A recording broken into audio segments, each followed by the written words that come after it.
Time for a rundown on some of our Alaska news for this Wednesday morning. It is March 15th, 2017. Anchorage streets disturbed by gunfire yet again. This seems to be almost a daily headline in Anchorage. In this case, it was a house party attended by dozens, if not hundreds, of teenagers. There's no clue yet as to why it turned violent, and apparently one person was injured and taken to the hospital, but they haven't released the name of that person or their age or anything else yet. Remember the Bergmann Hotel? We mentioned that was closed on Friday down in Juneau because of code violations. They said it's not safe here, so they went and they evicted all the people out into the winter cold. And they arrested the manager of the hotel because he didn't fix any of the code violations that they told him to fix. Well, he says, no, look, this is a vendetta against me because I'm an ex-con.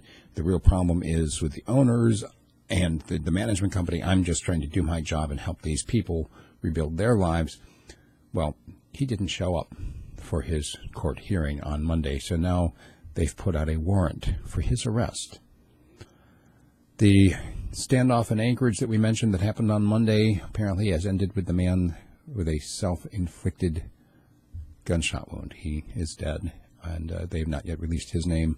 However, another person was also arrested because he came into the police cordoned-off area and did not obey the commands. He said, look, I live here.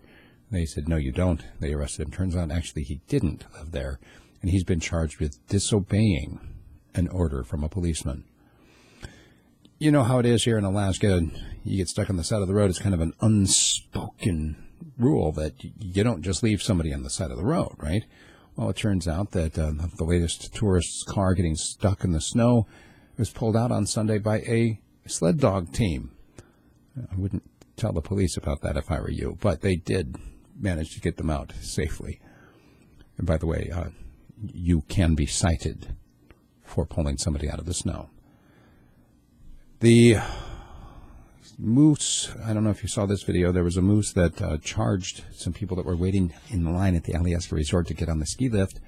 Moose charged at them multiple times. Apparently, they decided to put the moose down, and it was shot to death by hotel staff on the advice of troopers.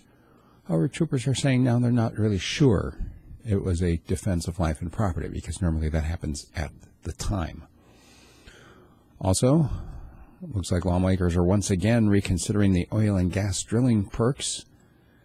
And another sad story from the Iditarod. One of the sled dogs that was dropped over the weekend was taken to Anchorage, escaped from his handler, and was struck and killed by a car. The dog's name was Groovy. I'm not even sure if the musher knows about it yet. And because, he was dropped from the team, Iditarod is still going on, right? The Alaska House has passed a bill extending medical coverage for families of fallen officers and firefighters. It still needs to be funded. And it looks like there's going to be an event to commemorate the World War II Japanese attack on Unalaska. It'll be happening in June. Include a flyover from the World War II vintage aircraft, as well as some other events there in Dutch Harbor. And lastly, with all the talk about carbon monoxide, several different incidents down in Anchorage with people getting sick. When a teenager died. This happens every year, literally hundreds of times. A company has donated 500 carbon monoxide detectors available starting yesterday. People can just go and pick them up for free down at the Anchorage fire stations.